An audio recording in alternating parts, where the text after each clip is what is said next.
A Caribbean island that spent years on borrowed time and money is finally out of both. Puerto Rico's government is broke. They have run an extremely long series, at least 15 years in a row of deficits. They've borrowed to pay their ongoing expenses. They've borrowed to pay the interest on the old debts. Now they're broke. Now you're in a very serious financial situation. The government says it can no longer afford to repay $72 billion in debts.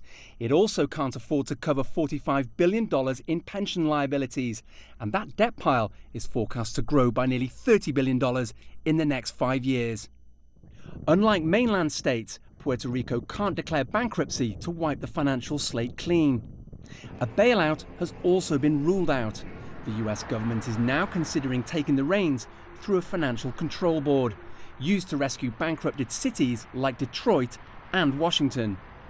There are construction projects like this one right across Washington, D.C., and some analysts say that's partly as a result of the financial control board that was imposed upon the city during the 1990s when its debts were out of control. And getting Washington back in the black helped lay the groundwork for the investment boom that we're witnessing today. But control boards first mean imposing the kind of cutbacks Greeks have endured for years. And Puerto Rico has other problems stemming from the loss of manufacturing when the US government ended tax breaks. That's why the population has shrunk so dramatically. They've lost about 7% of their population just in the last 5 or 6 years, 2% just over the last year alone. Taking over Puerto Rico's finances also raises questions about its identity as a US territory with limited independence. Puerto Ricans can't even vote for president.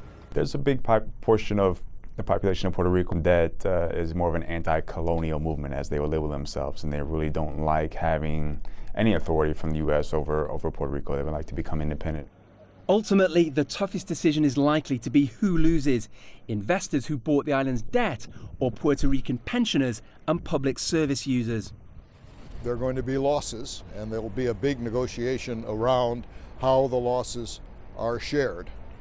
It now looks increasingly likely the US government will be making those decisions for an island long on spirit, but short of options. Owen Fairclough, CCTV, Washington.